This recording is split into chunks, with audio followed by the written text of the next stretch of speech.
ঠিক আছে ঠিক আছে ঠিক আছে তারপরে ঠিক আছে দাদা, আপনি কোথা থেকে এসেছেন? আপনি গঙ্গাসাগর থেকে এসেছেন। ড্রোনের ব্যাপারে কিছু জানছেন? হ্যাঁ, ভিডিও দেখেছেন। ঠিক আছে, আপনাকে ম্যাক্সিমাম 6 মিনিটে আপনাকে ড্রোন চালাতে শিখিয়েছি। 1 মিনিট লাগেনি। ঠিক আছে, তো আমাদের বিহেভিয়ার সার্ভিস কেমন লাগলো আপনাকে? খুবই সুন্দর। আমি তো বলবো যে আপনার কাছে সবাইকে যেরকম আপনি অনলাইন থেকে বা কোথাও থেকে নিলেন, আমাকে এরকম সুবিধা দিত না। ঠিক আছে, আমি এখন কিছু বলবো না দাদাকে, দাদা নিজে ফ্লাই করে দেখাবে।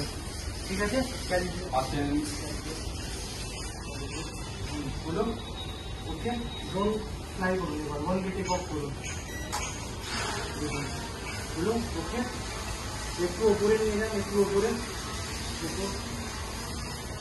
আর উপর যান, একটু নিচে আনুন, নিচের দিকে।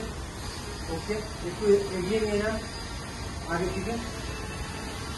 গুড গুড, একটু ব্যাকে আনুন, ব্যাক। ওকে, লেফট রাইট। ওকে, এবার 1 কে ল্যান্ডিং করুন দাদা।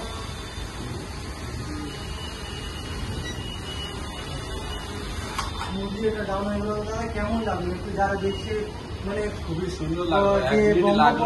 কোথায় বলেন? কোথায়? গঙ্গাসাগর। গঙ্গাসাগর থেকে যারা দেখছে বা কোথাও দেখছে ইন্ডিয়া থেকে, ভারত থেকে, তাদেরকে কি বলতে চান? মানে তাদের একটা কথা বলবো, এই দাদার ভিডিও দেখে আমি এখানে এসেছিলাম, আর 1 মিনিটও লাগেনি, বিশ্বাস করুন 1 মিনিটও লাগেনি এই ড্রোনটা আমার প্রসেসিং শিখতে। আমি সবাইকে বলবো যে একবার আসুন, দাদার সঙ্গে পরিচিত হলে এখানে বিভিন্ন রকমের ড্রোন পাবেন। ঠিক আছে, তার সঙ্গে আপনাকে 1 মিনিটের মধ্যেই টোটালটা কম্পিউটার আপনাকে শিখিয়ে দেবে দাদা।